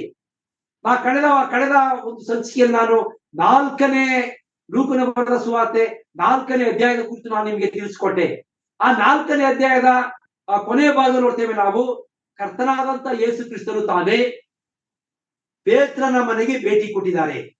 ಕರ್ತನಾದ ಯೇಸು ಕ್ರಿಸ್ತನು ಪೇತ್ರನ ಮನೆಗೆ ಭೇಟಿ ಕೊಟ್ಟಾಗ ನಾವು ನೋಡ್ತೇವೆ, ಆ ಭೇಟಿ ಕೊಟ್ಟಂತಹ ಸಂದರ್ಭದಲ್ಲಿ ಪೇತ್ರನ ಅತ್ತೆ ಭಯಂಕರವಾಗಿರ್ತಕ್ಕಂತಹ ಜ್ವರದಿಂದ ಆಕೆ ಬಳಲುತ್ತಿದ್ದಳು. ಅಂದ್ರೇನು? ಅಂತಿಂತ ಜ್ವರವಲ್ಲ, ಅದು ಭಯಂಕರವಾಗಿರ್ತಕ್ಕಂತಹ ಘೋರವಾಗಿರ್ತಕ್ಕಂಥ ಒಂದು ಜ್ವರವಾಗಿತ್ತು. ಆ ಜ್ವರದಿಂದ ಆಕೆ ಬಳಲುವಂತವಳಾಗಿದ್ದಳು. ಹೀಗಿರುವಾಗ ನಾವು ನೋಡ್ತೇವೆ, ಕರ್ತನಾದಂತ ಯೇಸು ಕ್ರಿಸ್ತನನ್ನ ಅವರು ಏನ್ ಮಾಡ್ತಾರೆ? ಈಗ ಅವರು ಬೇಡಿಕೊಳ್ಳುವಂತವರಾಗಿದ್ದಾರೆ. ಗುರುವೇ, ಈಕೆಗೆ ಇರ್ತಕ್ಕಂತಹ ಜ್ವರವನ್ನ ನೀನು ಹೋಗಲಾಡಿಸಿ ಎಂಬುದಾಗಿ ಅವರು ವಿನಮ್ರತೆಯಿಂದ ಬೇಡಿಕೊಂಡರು. ಹೀಗಿರುವಾಗ ಕರ್ತನಾದಂತ ಯೇಸು ಕ್ರಿಸ್ತನು ಆ ಸಮಸ್ಯೆಯನ್ನು ಅರಿತುಕೊಂಡವನಾಗಿ ಆತನು ಆ ಜ್ವರವನ್ನ ಗದರಿಸಲು ಆ ಜ್ವರವು ಬಿಟ್ಟು ಹೋಯಿತು ಎಂಬುದಾಗಿ ನೋಡ್ತೇವೆ ನಾವು. ಕರ್ತನಾದಂತ ಯೇಸು ಕ್ರಿಸ್ತನು ಈ ಲೋಕದಲ್ಲಿ ಜೀವಿಸುವಾಗ ಮಾಡಿದಂತಹ ಮೊದಲನೆಯ ಅದ್ಭುತ ಕಾರ್ಯ, ಸೂಚಕ ಕಾರ್ಯ ನಮಗೆ ಗೊತ್ತಿದೆ. ಕಾನಾ ಊರಿನಲ್ಲಿ ಆತನು ಮದುವೆಯಲ್ಲಿ ನೀರನ್ನ ದ್ರಾಕ್ಷಾರಸವಾಗಿ ಮಾಡಿದಂಥದ್ದು ಮೊದಲನೆಯ ಒಂದು ಸೂಚಕ ಕಾರ್ಯವಾಗಿದೆ. ನಾವು ನೋಡ್ತೇವೆ, ಕರ್ತನಾದಂತ ಯೇಸು ಕ್ರಿಸ್ತನು ತನ್ನ ಆ ಸುವಾರ್ತೆಯ ಆ ಕಾಲವನ್ನ ಪ್ರಾರಂಭ ಮಾಡೋದು ಒಂದು ಮದುವೆಯ ಸಮಾರಂಭದಲ್ಲಿ. ಅಂದ್ರೆ ಏನು? ಈ ಲೋಕದಲ್ಲಿ ಗಂಡ, ಹೆಂಡತಿ ಮತ್ತು ಕುಟುಂಬ ಎನ್ನುವಂಥದ್ದು ಬಹಳ ಮುಖ್ಯ ಎನ್ನುವಂಥದ್ದನ್ನ ತೋರಿಸುವುದಕ್ಕೋಸ್ಕರ ಈ ಲೋಕದಲ್ಲಿ ಆದಾಮ ಮತ್ತು ಅವ್ವಳ ಮುಖಾಂತರವಾಗಿ ಒಂದು ಕುಟುಂಬವನ್ನು ನಾವು ಉಂಟು ಮಾಡಿದ್ದೇನೆ. ಆ ಕುಟುಂಬದಲ್ಲಿರ್ತಕ್ಕಂತಹ ಗಂಡ, ಹೆಂಡತಿ, ಮಕ್ಕಳು ಎಲ್ಲರೂ ಕೂಡ ದೇವರ ಮಕ್ಕಳಾಗಿ ಜೀವಿಸಬೇಕಾದರೆ, ಒಂದು ವೇಳೆ ಅವರು ವಾಕ್ಯಾನುಸಾರವಾಗಿ ಜೀವಿಸಬೇಕಾದರೆ ಕುಟುಂಬ ಎಷ್ಟು ಮುಖ್ಯ ಅನ್ನುವಂಥದ್ದನ್ನ ಸಾಬೀತುಪಡಿಸೋದಕ್ಕೋಸ್ಕರ, ತಿಳಿಸುವುದಕ್ಕೋಸ್ಕರ ನಮ್ಮ ಕರ್ತನಾದ ಯೇಸು ಕ್ರಿಸ್ತನು ಮಾಡಿದಂತ ಮೊದಲನೇ ಅದ್ಭುತ ಕಾರ್ಯ ಅದು ಕಾನಾ ಊರಿನ ವಿವಾಹ ಕಾರ್ಯವಾಗಿದೆ. ಕಾನಾ ಊರಿನ ವಿವಾಹದಕ್ಕೆ ಆತನು ಕಾಲಿಟ್ಟಾಗ ಅಲ್ಲಿ ಒಂದು ಕೊರತೆ ಇತ್ತು.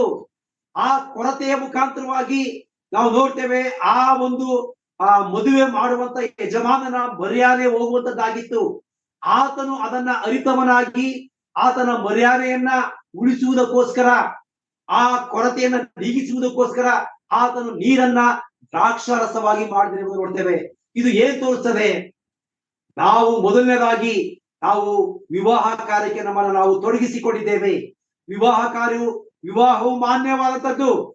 Marriage is honourable. ನಾವು ಎಫೆಸದವರಿಗೆ ಬರೆದ ಪತ್ರಿಕೆಯಲ್ಲಿ ಓದ್ತೇವೆ ನಾವು ಅದನ್ನ.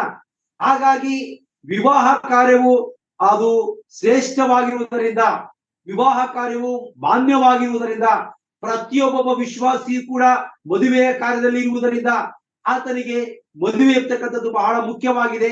ಅಲ್ಲಿರ್ತಕ್ಕಂಥ ಸಮಸ್ಯೆಗಳನ್ನ ಹೋಗಲಾಡಿಸಬೇಕಾದರೆ ಕರ್ತನಾದಂತ ಯೇಸು ಕ್ರಿಸ್ತನು ತಾನೇ ಮಧ್ಯದಲ್ಲಿ ಆತನು ಬರಬೇಕೆಂಬುದನ್ನ ಅಲ್ಲಿ ಅದು ಸಾಬೀತು ಮಾಡುವಂತದ್ದಾಗಿದೆ. ಅದು ಮೊದಲನೆಯ ಸೂಚಕ ಕಾರ್ಯವಾಗಿದೆ.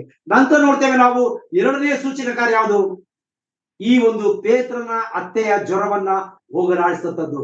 ಮೊದಲನೆಯ ಒಂದು ಕಾರ್ಯದಲ್ಲಿ ನೋಡ್ತೇವೆ ನಾವು, ಅದು ಮದುವೆಯ ಕಾರ್ಯ. ಎರಡನೇ ವಿಷಯಕ್ಕೆ ನಾವು ಬರುವಾಗ ನೋಡ್ತೇವೆ ನಾವು, ಅದು ಅದು ಕುಟುಂಬವಾಗಿದೆ.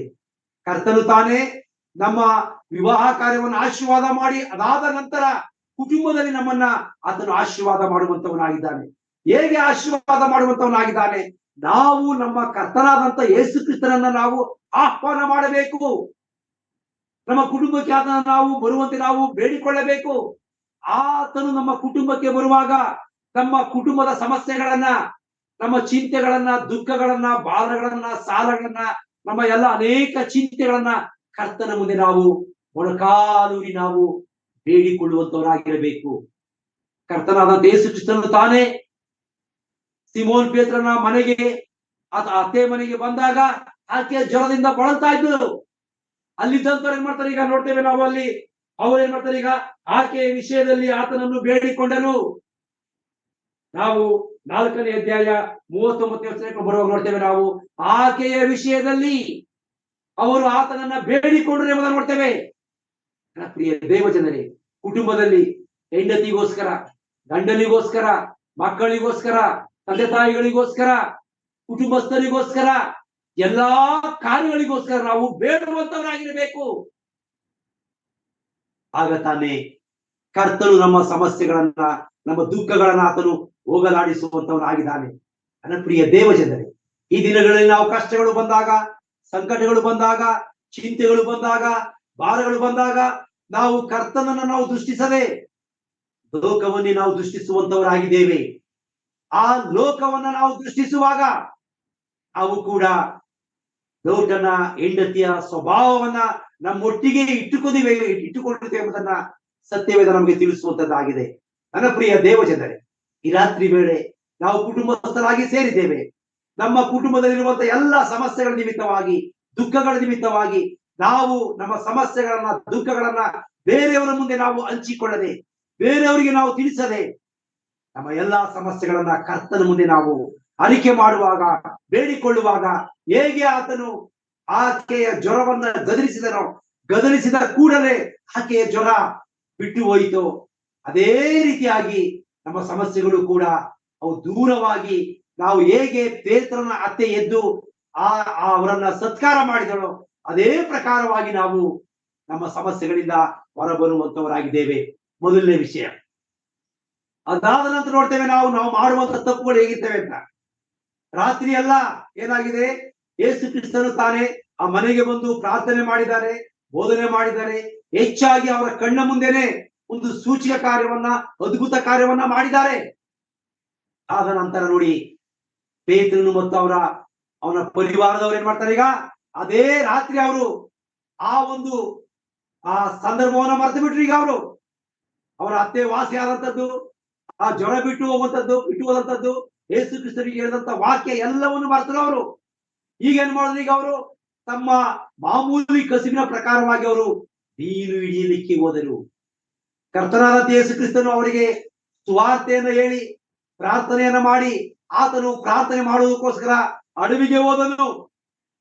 ಈಗ ಅವ್ರು ಏನ್ ಮಾಡಿದ್ರು, ಈಗ ಯೇಸು ಕ್ರಿಸ್ತನನ್ನು ಮರೆತರು, ಆತನು ಮಾಡಿದಂತ ಅದ್ಭುತ ಕಾರ್ಯವನ್ನ ಮರೆತರು. ಈಗ ಏನ್ ಮಾಡ್ತಾರೆ, ಅವರು ಮೀನು ಹಿಡಿಯಲಿಕ್ಕೆ ಹೋದ್ರು. ರಾತ್ರಿ ಎಲ್ಲಾ ಅವರು ಪ್ರಯಾಸ ಪಡ್ತಾರೆ, ಒಂದು ಮೀನು ಕೂಡ ಸಿಕ್ಕಿಲ್ಲ. ಮುಂಜಾನೆ ಆಗ್ತಿದಾಗ್ಲೇ ಮತ್ತೆ ಕರ್ತನಾದ ಯೇಸು ಕ್ರಿಸ್ತನು ತಾನೇ ಅಲ್ಲಿ ಪ್ರತ್ಯಕ್ಷನಾದಾಗ ನೋಡಿ, ಅಲ್ಲಿ ನೋಡ್ತೇವೆ ನಾವು, ಆ ಯೇಸು ಕ್ರಿಸ್ತನು ಎಲ್ಲಿರ್ತಿದ್ನೋ ಅಲ್ಲಿ ಎಲ್ಲಾ ಜನರು, ಸಾವಿರಾರು ಗಟ್ಟಲೆ ಜನರು ಅಲ್ಲಿ ಬರ್ತಾ ಇದ್ರು. ಹೀಗಿರುವಾಗ ಪ್ರಿಯರೇ, ನಾವು ಯೋಚನೆ ಮಾಡೋಣ, ಯೇಸು ಕ್ರಿಸ್ತನ ಬಳಿಗೆ ಜನರು ಬರ್ತಾ ಇದ್ರು. ಅವರ ಉದ್ದೇಶ ಏನಾಗಿತ್ತು? ನಮ್ಮ ರೋಗಗಳು ವಾಸಿಯಾಗಬೇಕು, ನಮ್ಮ ಕಷ್ಟಗಳು ತೀರ್ಬೇಕು, ನಮ್ಮ ದುಃಖಗಳು ತೀರ್ಬೇಕೆಂಬುದಾಗಿ ಅವರು ಯೇಸು ಕ್ರಿಸ್ತನ ಮೇಲೆ ಮೇಲೆ ಬೀಳ್ತಾ ಇದ್ರು. ಆದರೆ ಯೇಸು ಕ್ರಿಸ್ತನ ಆಲೋಚನೆ ಏನಾಗಿತ್ತು? ಇವರಿಗೆ ವಾಕ್ಯವು ಸಾರಲ್ಪಡಬೇಕು, ವಾಕ್ಯವು ಹೃದಯದಲ್ಲಿ ಕಾರ್ಯ ಮಾಡಬೇಕು. ಈ ದಿನಗಳಲ್ಲಿಯೂ ಕೂಡ ನಮ್ಮ ಪರಿಸ್ಥಿತಿಗಳು ಕೂಡ ಏನಾಗಿದೆ? ಸ್ವಸ್ಥತೆ ಆಗಿದೆ. ನಮಗಿರ್ತಕ್ಕಂಥ ಸಾಲಗಳು ಕಡಿಮೆ ಆಗ್ಬೇಕು, ನಮಗಿರ್ತಕ್ಕಂಥ ರೋಗಗಳು ವಾಸಿ ಆಗ್ಬೇಕು, ನಮಗಿರ್ತಕ್ಕಂಥ ಹಸಿವೆ, ನೀರಡಿಕೆ, ಬಳಲಿಕೆಗಳು ದೂರ ಆಗ್ಬೇಕು, ನಾವು ಸಮೃದ್ಧಿಯಾಗಿ ಜೀವಿಸ್ಬೇಕು. ನೋಡ್ರಿ, ಈ ಲೋಕ ಇದೆಯಲ್ಲ, ಈ ಲೋಕ ಇದು ಬಿತ್ತುವಂತ ಲೋಕವಾಗಿದೆ. ಈ ಲೋಕದಲ್ಲಿ ನಾವು ಏನನ್ನ ಬಿತ್ತುತ್ತೇವೋ ಅದನ್ನ ನಾವು ಪರಲೋಕದಲ್ಲಿ ಕೊಯ್ಯುವಂತವರಾಗಿದ್ದೇವೆ. ಆದರೆ ಅನ್ಫಾರ್ಚುನೇಟ್ಲಿ ಮನುಷ್ಯರಾಗಿರ್ತಕ್ಕಂಥ ನಾವು ಏನನ್ನೂ ಬಿತ್ತದೆ ನಾವೇನ್ ಮಾಡ್ತಾ ಇದ್ದೇವೆ? ಕೊಯ್ಯುವಂತ ಪ್ರಯತ್ನವನ್ನು ನಾವು ಮಾಡಕ್ಕೆ ನಾವು ಪ್ರಯತ್ನ ಪಡ್ತಾ ಇದ್ದೇವೆ ಪ್ರಿಯರೇ. ಆದ್ದರಿಂದ ನೋಡ್ತೇವೆ ನಾವು, ಯೇಸು ಕ್ರಿಸ್ತನಿಗೆ ಸ್ವಸ್ಥತೆ ಮುಖ್ಯವಾಗಿರ್ಲಿಲ್ಲ. ಸ್ವಸ್ಥತೆ ಬಹಳ ಮುಖ್ಯವೇನಲ್ಲ. ಕರ್ತನಾದ ಯೇಸು ಕ್ರಿಸ್ತನು ತಾನೇ 33 ವರ್ಷಗಳಲ್ಲಿ 33 ಅದ್ಭುತ ಕಾರ್ಯಗಳನ್ನ ಮಾಡಿದ್ದಾರೆ. ಆ 33 ಅದ್ಭುತ ಕಾರ್ಯಗಳು ಸತ್ಯವೇದದಲ್ಲಿ ಉಲ್ಲೇಖವಾಗಿದೆ. ಆದರೆ ನಾವು ಯೋಹಾನನು ಹೇಳೋ ಪ್ರಕಾರವಾಗಿ ಯೇಸು ಕ್ರಿಸ್ತನು ಮಾಡಿದಂತ ಅದ್ಭುತ ಕಾರ್ಯಗಳನ್ನ, ಸೂಚಕ ಕಾರ್ಯಗಳನ್ನ ಬರೀತಾ ಹೋದ್ರೆ ಅದಕ್ಕೆ ಸಮಯನೇ ಸಾಲದಿಲ್ಲ ಎಂಬುದಾಗಿ ನಾವು ನೆನೆಸುವಂತವರಾಗಿದೆ. ಆದರೆ ಬಹಳ ಮುಖ್ಯವಾಗಿರ್ತಕ್ಕಂಥ 33 ಅದ್ಭುತ ಕಾರ್ಯಗಳನ್ನ ಸತ್ಯವೇದದಲ್ಲಿ ದೇವರು ತಾನೇ ಬರೆಸಿಟ್ಟಿದ್ದಾರೆ. ನನ್ನ ಪ್ರಿಯ ದೇವ ಜನರೇ, ಯೇಸು ಕ್ರಿಸ್ತನ ಆಲೋಚನೆ ಏನಾಗಿತ್ತು? ವಾಕ್ಯವನ್ನ ಕೇಳಬೇಕು, ವಾಕ್ಯಾನುಸಾರವಾಗಿ ಜೀವಿಸಬೇಕು, ವಾಕ್ಯವನ್ನ ಕೇಳಿ ಆ ಪ್ರಕಾರವಾಗಿ ಪ್ರತಿಯೊಬ್ಬರು ಮನಮರುಗಬೇಕು, ಬದಲಾವಣೆಯನ್ನ ಆಗ್ಬೇಕೆಂತಕ್ಕಂಥದ್ದು ಯೇಸು ಕ್ರಿಸ್ತನ ಒಂದು ಆಲೋಚನೆ ಆಗಿತ್ತು. ಆದ್ದರಿಂದಲೇ ಯೇಸು ಕ್ರಿಸ್ತನ ಏನ್ ಮಾಡ್ತಾನೆ? ಈಗ ಪೇತ್ರನನ್ನ ಕುರಿತು ಪೇತ್ರನ ದೋಣಿಯನ್ನ ಹತ್ತಿದನು. ಆ ಪೇತ್ರನ ಕುರಿತು, ಅಯ್ಯ ಈ ದೋಣಿಯನ್ನ ಸ್ವಲ್ಪ ಹೊತ್ತು ನನಗೆ ಕೊಡು ಎಂಬುದಾಗಿ ಕೇಳುವಾಗ ಆತನು ಪೇತ್ರನಾದರೂ ಕರ್ತನಾದ ಯೇಸು ಕ್ರಿಸ್ತನನ್ನ ಬಹಳ ಪ್ರೀತಿ ಪೂರ್ವಕವಾಗಿ ತನ್ನ ದೋಣಿಗೆ ಆತನು ಆಹ್ವಾನ ಮಾಡಿದನು. ಯೇಸು ಕ್ರಿಸ್ತನು ತಾನೇ ಆ ದೋಣಿಯಲ್ಲಿ ನಿಂತು ಕೂಡಿ ಬಂದಂತ ಎಲ್ಲಾ ಜನರಿಗೂ ದೇವರ ವಿಷಯವಾದಂತ ಸುವಾರ್ತೆಯನ್ನ ಸಾರಿದನೆಂಬುದನ್ನು ನೋಡ್ತೇವೆ ನಾವು. ನನ್ನ ಪ್ರಿಯ ದೇವ ಜನರೇ, ಹಾಗಾದರೆ ಆ ದೋಣಿ ಯಾವುದಕ್ಕೆ ಸಾದೃಶ್ಯವಾಗಿದೆ? ಆ ದೋಣಿ ನಮ್ಮ ಕುಟುಂಬಗಳಿಗೆ ಸಾದೃಶ್ಯವಾಗಿದೆ.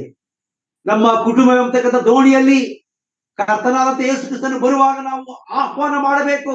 ಕರ್ತನೇ, ನನ್ನ ಕುಟುಂಬದಲ್ಲಿ ನೀನು ವಾಸ ಮಾಡು, ನನ್ನ ಕುಟುಂಬದಲ್ಲಿ ಯಾವಾಗಲಿರು, ನನ್ನ ಕುಟುಂಬದಲ್ಲಿ ನೀನು ನಿನ್ನ ಪ್ರಸನ್ನತೆ ಯಾವಾಗಲೂ ಇರಬೇಕೆಂಬುದಾಗಿ ನಾವು ಕರ್ತನನ್ನ ಬೇಡಿಕೊಳ್ಳುವಂತ ಕುಟುಂಬವಾಗಿರ್ಬೇಕು.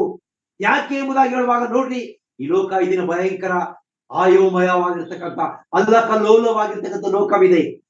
ಕೇವಲ ದೇವರನ್ನ ಪೂಜಿಸುವುದರ ಮುಖಾಂತರವಾಗಿ, ಕೇವಲ ಆ ದೇವರುಗಳಿಗೆ ನಾವು ಆ ಪೂಜೆ ಪುರಸ್ಕಾರಗಳನ್ನ ಮಾಡುವುದರ ಮುಖಾಂತರವಾಗಿ ನಾವು ಈ ಲೋಕದಲ್ಲಿ ಐಶ್ವರ್ಯವಂತರಾಗಿ ಸಮೃದ್ಧಿಯಾಗಿ ನಾವು ಜೀವಿಸ್ತೇವೆ ಅಂತಕ್ಕಂಥ ಭ್ರಮೆಯಲ್ಲಿ ಮನುಷ್ಯರು ಜೀವಿಸುವಂತ ರೀತಿಯಲ್ಲಿ ಸೈತಾನನು ಎಲ್ಲರ ಕಣ್ಣುಗಳಿಗೆ ಅಂಟು ಬಳಿದು ಬಿಟ್ಟಿದ್ದಾನೆ. ನನ್ನ ಪ್ರಿಯರೇ, ಹಾಗಾದರೆ ವಿಶ್ವಾಸಿಗಳಾಗಿರ್ತಕ್ಕಂಥ ನಮಗೆ ಗೊತ್ತಿದೆ, ಈ ಪೂಜೆ ಪುರಸ್ಕಾರಗಳಿಂದ ಏನು ಪ್ರಯೋಜನವಿಲ್ಲ. ನಮ್ಮ ಕರ್ತನಾದ ಯೇಸು ಕ್ರಿಸ್ತನನ್ನು ನಾವು ನಮ್ಮ ಹೃದಯದ ರಕ್ಷಕನಾಗಿ ನಾವು ಅಂಗೀಕಾರ ಮಾಡಿಕೊಂಡು ಆತನನ್ನ ನಾವು ನಮ್ಮ ಮನೆಗೆ ಆಹ್ವಾನ ಮಾಡಿ ಆತನನ್ನೇ ನಾವು ದೃಷ್ಟಿಸುವಾಗ ಖಂಡಿತವಾಗಿ ನಮಗೆ ಈ ಲೋಕದ ಜೀವಿತ ಸಮಾಧಾನವನ್ನ ಕೊಡುವಂತದ್ದಾಗಿದೆ ಎಂಬುದಾಗಿ ನಮಗೆ ಗೊತ್ತಿದೆ ಪ್ರಿಯರೇ. ಆ ಸತ್ಯವನ್ನ ತಿಳ್ಕೊಂಡಿರ್ತಕ್ಕಂಥ ನಾವು ದೇವರ ವಾಕ್ಯಾನುಸಾರವಾಗಿ ಜೀವಿಸಬೇಕು. ನೋಡ್ರಿ, ಇಲ್ಲಿ ನೋಡ್ತೇವೆ ನಾವು ಪೇತ್ರನಿಗೆ ಆತನು ಕಣ್ಣಾರೆ ಅದ್ಭುತವನ್ನು ನೋಡಿದ್ದಾನೆ, ಆದ್ರೂ ಅದನ್ನ ಮರೆತು ಆತ ಏನ್ ಮಾಡ್ತಾನೆ? ಈಗ ಆ ರಾತ್ರಿಯೆಲ್ಲ ಆತನು ಬಲೆಯನ್ನ ಬೀಸಿದನು, ಒಂದು ಮೀನು ಕೂಡ ಸಿಕ್ಕಲಿಲ್ಲ. ಈಗ ಏನ್ ಮಾಡ್ತಿದ್ದಾನೆ ಆತನು? ಮುಂಜಾನೆ ಯೇಸು ಕ್ರಿಸ್ತನು ಬರೋದಕ್ಕೆ ಮುಂಚಿತವಾಗಿ ಆತ ಮಾಡ್ತಾನು, ಖಾಲಿ ಬಲೆಯನ್ನ ತೊಳಿತಾ ಇದ್ದಾನೆ.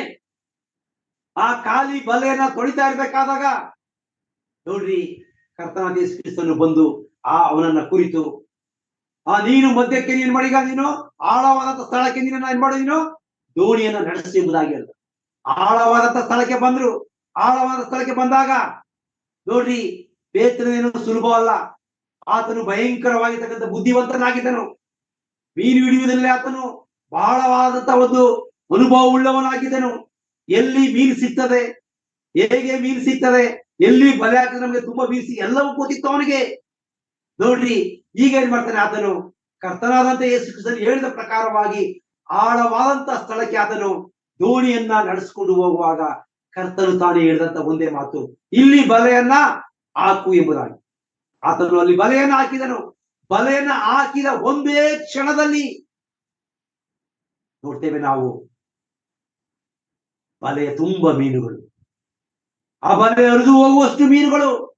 ಈಗ ನೋಡ್ರಿ, ಆ 5ನೇ ಅಧ್ಯಾಯ, ಲೂಕನು ಬರೆದ ಸುವಾರ್ತೆ 5ನೇ ಅಧ್ಯಾಯ ದಯಮಾಡಿ ನೀವು ಮನೆಯಲ್ಲಿ ಓದ್ರಿ. ಅವನಿಗೆ ವಿಸ್ಮಯ ಆಗ್ತಾ ಇದೆ, ಆಶ್ಚರ್ಯ ಆಗ್ತಾ ಇದೆ. ಹುಟ್ಟು ಬೆಸ್ತನಾಗಿರ್ತಕ್ಕಂತಹ, ಹುಟ್ಟು ಮೀನು ಹಿಡಿಯುವಂತ ವ್ಯಕ್ತಿ ಆಗಿರ್ತಕ್ಕಂಥ ಆತನಿಗೆ ಆತನ ಜೀವಮಾನದಲ್ಲಿ ಎಂದೂ ಕೂಡ ಅಷ್ಟು ಮೀನುಗಳನ್ನ ಆತನು ನೋಡಿಲ್ಲ.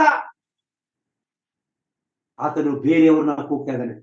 ತಮ್ಮ ಸಹಪಾಠಿಗಳನ್ನ ಕರೆದು, ಬನ್ರಿ, ನಿಮ್ಮ ದೋಣಿನ ತಗೊಂಡು ಬನ್ರಿ, ನಮ್ಗೆ ಸಹಾಯ ಮಾಡ್ರಿ, ನಮ್ಮ ದೋಣಿಗಳಿಗೆ ಸಾಕಾಗ್ತಾ ಇಲ್ಲ ಎಂಬುದಾಗಿ ಆತನು ಕೂಗಿ ಕರೆಯುವಂತವನಾಗಿದ್ದಾನೆ. ನನ್ನ ಪ್ರಿಯ ದೇವ ಜನರೇ, ನಾವು ಕೂಡ ಕರ್ತನನ್ನ ನಮ್ಮ ಮನೆಯ ಯಜಮಾನನಾಗಿ ನಾವು ಯಾವಾಗಲೂ ಇರಿಸಿಕೊಳ್ಳುವುದಾದರೆ ದೇವರು ನಮಗಿರುವಂತಹ ಎಲ್ಲವನ್ನ ಆತನು ನಮಗೆ ಕೊಡುವಂತವನಾಗಿದ್ದಾನೆ. ನಮ್ಮ ಕುಟುಂಬಗಳಲ್ಲಿ ತುಂಬಿ ತುಳುಕುವಂತೆ ಆತನು ಮಾಡುವಂತವನಾಗಿದ್ದಾನೆ. ಅಗಲವಾಗಿ ಬಾಯ್ತರೇರಿ ಅದನ್ನು ತುಂಬಿಸು ಎಂಬುದಾಗಿ ಸತ್ಯವೇದ ನಮಗೆ ತಿಳಿಸುವಂತದ್ದಾಗಿದೆ.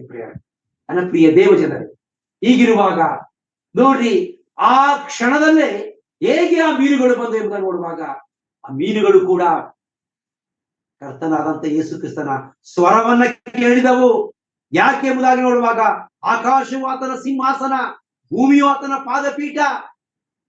ಆತನು ಆಕಾಶದಲ್ಲಿ ಜಲಾಶಯಗಳನ್ನು ಉಂಟು ಮಾಡಿ ಮಳೆಯನ್ನು ಬೆಳೆಯನ್ನು ಕೊಡುವಂತವನು ಆತನೇ ಆಗಿದ್ದಾನೆ. ಪ್ರಕೃತಿಯು ಆತನಿಗೆ ತಲೆಬಾಗುವಂತದ್ದಾಗಿದೆ. ಸೂರ್ಯನು ಮೊದಲಿಗನೋ ಎಂಬಂತೆ ಉದಯಿಸಿ ಬೆಳಕನ್ನ ಕೊಡುವಂತವನಾಗಿದ್ದಾನೆ. ಆತನ ಬೆಳಕಿಗೆ ಮರೆಯಾಗಿರುವಂತದ್ದು ಒಂದೂ ಇಲ್ಲ ಎಂಬುದಾಗಿ ನಾವು ಕೀರ್ತನೆಯಲ್ಲಿ ಓದುವಂತವರಾಗಿದ್ದೇವೆ. ಹೀಗಿರುವಾಗ ಪ್ರಕೃತಿಯು ಕೂಡ ದೇವರ ವಾಕ್ಯಕ್ಕೆ ವಿಧೇಯ ಆಗುವಂತದ್ದಾಗಿದೆ. ನಾವು ನೋಡ್ತೇವೆ, ಕರ್ತನಾದಂತ ಯೇಸು ಕ್ರಿಸ್ತನನ್ನ ಶಿಲುಬೆಗೆ ಹಾಕಿದಾಗ ಮಧ್ಯಾಹ್ನ 12 ಗಂಟೆಯಿಂದ 3 ಗಂಟೆ ತನಕ ಕತ್ತಲೆ ಕವಿತೆ ನೋಡ್ತೇವೆ ನಾವು. ಯಾಕೆ ಕತ್ತಲೆ ಕವಿಯಿತು? ಸೂರ್ಯನಿಗೂ ಕೂಡ ಆ ಘೋರವಾದಂತಹ ಆ ಒಂದು ಸನ್ನಿವೇಶವನ್ನು ನೋಡ್ಲಿಕ್ಕೆ ಸಾಧ್ಯವಾಗಲಿಲ್ಲ. ನನ್ನ ಕರ್ತನಾದಂತ ಯೇಸು ಕ್ರಿಸ್ತನ ಸುಂದರವಾಗಿದ್ದಂತ ನನ್ನ ಕರ್ತನಾದ ಯೇಸು ಕ್ರಿಸ್ತನ ಮುಖವು ಬಾಡಿ ಹೋಯಿತು. ನೋಡಿ, ಈಗ ತಾನು ನೋಡಿದ ಪ್ರಕಾರವಾಗಿ 106 ಜನರು ಯೇಸು ಕ್ರಿಸ್ತನ ಬಳಿಗೆ ಮೇಲೆ ಮೇಲೆ ಬಿದ್ದು ಬರ್ತಾ ಇದ್ದಾರೆ. ಆದರೆ ಆತನು ಶಿಲುಬೆಗೆ ಹಾಕಲ್ಪಟ್ಟ ದಿನದಲ್ಲಿ ಒಬ್ರು ಕೂಡ ಆತನ ಜೊತೆಗಿಲ್ಲ. ಆತನು ಒಬ್ಬೊಂಟಿಗನಾಗಿ, ಸಹಾಯಕರಿಲ್ಲದೆ ನಿಸ್ಸಹಾಯಕನಾಗಿ, ದಾಹವುಳ್ಳವನಾಗಿ, ನೋವನ್ನು ಅನುಭವಿಸುವವನಾಗಿ, ದುಃಖದಿಂದ ಕಣ್ಣೀರಿಡುತ್ತಾ, ವೇದನೆ ಪಡುತ್ತಾ, ಸಂಕಟ ಪಡುತ್ತಾ, ಈ ಲೋಕದಲ್ಲಿ ಸಹಾಯ ಮಾಡಿದಂತ ಯಾವ ಜನರು ಕೂಡ ನನ್ನ ಕರ್ತನಾದ ಯೇಸು ಕ್ರಿಸ್ತನ ಬಳಿಗೆ ಆತನ ಬಳಿಗೆ ಬರ್ತಾ ಇಲ್ಲ. ಆತನ ಸಹಾಯಕ್ಕೂ ಬರ್ತಾ ಇಲ್ಲ. ಒಂದು ವೇಳೆ ಯಾರು ಕೂಡ ಸಾಕ್ಷಿ ಕೊಡ್ತಾ ಇಲ್ಲ. ಈತನಾದರೂ ಯಾವುದನ್ನು ಮಾಡಲಿಲ್ಲ. ನೋಡ್ರಿ, ಪಿಲಾತನೇ ಸಾಕ್ಷಿ ಕೊಡ್ತಾನೆ, ಈತನಲ್ಲಿ ನಾನು ಯಾವ ತಪ್ಪುಗಳನ್ನ ಕಾಣಿಲ್ಲ ಎಂಬುದಾಗಿ. ಆದರೆ ಅವರಿಂದ ಸಹಾಯವನ್ನ ಪಡ್ಕೊಂಡಂತಹ ಜನರು ಯಾರು ಕೂಡ ಸಾಕ್ಷಿ ಕೊಡ್ತಾ ಇಲ್ಲ. ನಿಂತ್ಕೊಂಡು ನೋಡ್ತಾ ಇದ್ದಾರೆ. ಆತನ ಮರಣವನ್ನ ಎಲ್ಲ ಅನುಭವಿಸ್ತಾ ಅವರು ಎಂಜಾಯ್ ಮಾಡ್ತಾ ಇದ್ದಾರೆ. ನನ್ನ ಪ್ರಿಯ ದೇವ ಜನರೇ, ಈ ದಿನಗಳಲ್ಲಿಯೂ ಕೂಡ ನಮಗೆ ಕಷ್ಟಗಳು ಬರುವಾಗ, ದುಃಖಗಳು ಬರುವಾಗ ಯಾರು ಕೂಡ ನಮ್ಮ ಸಮಸ್ಯೆ ನಮ್ಮ ಒಟ್ಟಿಗೆ ಬರುವುದಿಲ್ಲ. ಸಂತೋಷವಾಗಿರುವಾಗ ಎಲ್ಲರೂ ಕೂಡ ನಮ್ಮ ಒಟ್ಟಿಗೆ ಬರುವಂತವರಾಗಿದ್ದಾರೆ. ದುಃಖಗಳು ಬರುವಾಗ ನಮ್ಮಿಂದ ದೂರವಾಗುವಂತವರಾಗಿದ್ದಾರೆ. ಆದ್ದರಿಂದ ಲೋಕದಲ್ಲಿ ನಾವು ಜೀವಿಸುವಾಗ ನಾವು ಲೋಕವನ್ನು ದೃಷ್ಟಿಸಬಾರದೆಂಬುದನ್ನ ಈ ಒಂದು ಸನ್ನಿವೇಶ ನಮಗೆ ಸಾದೃಶ್ಯವಾಗಿ ತೋರಿಸುವಂತದ್ದಾಗಿದೆ. ಯೇಸು ಕ್ರಿಸ್ತನು ಹೇಳಿದ ಮಾತಿನ ಮೇರೆಗೆ ಅವ್ರು ಹೇಳ್ತಾರೆ, ಈಗ ಸ್ವಾಮಿ, ರಾತ್ರಿ ಎಲ್ಲಾ ಬಲೆ ಹಾಕಿದ್ದೇವೆ, ಆದರೆ ಒಂದು ಮೀನು ಕೂಡ ಸಿಕ್ಕಲಿಲ್ಲ. ಆದರೆ ನಿನ್ನ ಮಾತಿಗೆ ನಾವು ಬೆಲೆ ಕೊಟ್ಟು ನಿನ್ನ ಮಾತಿಗೆ ನಾವು ಗಮನ ಹರಿಸಿ ಈಗ ನಾವು ಬಲೆ ಹಾಕ್ತೀವಿ ಎಂಬುದಾಗಿ ಹೇಳಿ. ಜೀವನದಲ್ಲಿ ಬರುವಂತಹ ಕಷ್ಟಗಳು, ದುಃಖಗಳು ಅದ್ಯಾವುದು ಕೂಡ ನಮ್ಮನ್ನ ಬಾಧಿಸಬಾರದು. ಅನಾರೋಗ್ಯಗಳು ಬಂದಾಗ ನಾವು ದೇವರಿಂದ ದೂರ ಆಗ್ತೇವೆ. ಅಯ್ಯೋ, ನಾನು ಇಷ್ಟು ಪ್ರಾರ್ಥನೆ ಮಾಡ್ತಿದ್ದೀನಿ, ಅಯ್ಯೋ ನಾನು ಇಷ್ಟೆಲ್ಲ ಮಾಡಿದ್ರು ಕೂಡ ನನಗೆ ಇಂಥ ಒಂದು ದುಃಖ ಬಂದಿದೆ, ನನಗೆ ಇಂಥ ಕಷ್ಟ ಬಂದಿದೆ ಎಂಬುದಾಗಿ ನಾವು ಜಾರಿ ಹೋಗ್ತೇವೆ. ನನ್ನ ಪ್ರಿಯ ದೇವ ಜನರೇ, ನಾವು ಹೇಳ್ಬೇಕಾಗಿರ್ತಕ್ಕಂಥ ಮಾತು, ಸ್ವಾಮಿ ಕಷ್ಟಗಳು ಬಂದಿದೆ, ಸಂಕಟಗಳು ಬಂದಿದೆ, ದುಃಖ ಬಂದಿದೆ, ನನಗೆ ದುಃಖವ ಆದರೂ ಕೂಡ ನಿನ್ನ ಹೆಸರಿನ ನಿಮಿತ್ತ ಇವೆಲ್ಲವೂ ಕೂಡ ನನ್ನಿಂದ ದೂರವಾಗ್ತದೆ ಅಂತಕ್ಕಂಥ ಆಲೋಚನೆ ಉಳ್ಳವನಾಗಿ ನಾನು ನಿಮ್ಮ ಮುಂದೆ ನಾನು ಪ್ರಾರ್ಥನೆ ಮಾಡ್ತೇನೆ ಎಂಬುದಾಗಿ ನಾವು ದೇವರ ಮುಂದೆ ಮೊಣಕಾಲು ಇಡಬೇಕು. ಆಗ ತಾನೇ ನಮಗೆ ಅದ್ಭುತಗಳು ದೊರೆಯುವಂತದ್ದಾಗಿದೆ. ಇಲ್ಲಿ ನಾವು ನೋಡ್ತೇವೆ, ಪೇತ್ರನು ಆ ವಿಸ್ಮಯವನ್ನು ನೋಡಿದಂತ ಪೇತ್ರನಿಗೆ ಈಗ ಆ ವಿಸ್ಮಯವನ್ನ ತಡ್ಕೊಳ್ಳಿಕ್ಕೆ ಅವನಿಗೆ ಸಾಧ್ಯವಾಗಲಿಲ್ಲ. ಯಾಕೆಂದ್ರೆ ಪ್ರಿಯರೇ, ಸತ್ಯವೇದ ಹೇಳ್ತದೆ, ನನ್ನ ತಂದೆಯಾದ ನನ್ನ ಕರ್ತನಾದ ಯೇಸು ಕ್ರಿಸ್ತನು ತನ್ನ ಪ್ರಭಾವದ ಐಶ್ವರ್ಯಕ್ಕೆ ತಕ್ಕ ಹಾಗೆ ನಿಮ್ಮ ಪ್ರತಿಯೊಂದೊಂದು ಕೊರತೆಯನ್ನ ನೀಗಿಸುವರು ಎಂಬುದಾಗಿ ದೇವರು ಕೊಡುವಂತಹ ಐಶ್ವರ್ಯವನ್ನ, ಆನಂದವನ್ನ ನಾವು ಖಂಡಿತವಾಗ್ಲೂ ಕೂಡ ನಮ್ಗೆ ಆ ಪೂರ್ಣ ಪ್ರಮಾಣದಲ್ಲಿ ಬಂದ್ರೆ ನಮ್ಗೆ ಅದನ್ನ ನೋಡ್ಲಿಕ್ಕೂ ನಮ್ಗೆ ಶಕ್ತಿ ಸಾಲದಿಲ್ಲ. ಆ ಸನ್ನಿವೇಶವನ್ನು ನೋಡಿದಂತಹ ಪೇತ್ರನು ಹೇಳ್ತಾನೆ, ಆತನ ತಗ್ಗಿದಂತ ಹೃದಯ ಇರ್ತದೆ, ಸ್ವಾಮಿ ಯೇಸುವೆ ನಾನು ಪಾಪಾತ್ಮನು. ಎಂತ ಒಂದು ತಗ್ಗಿಸುವಿಕೆ!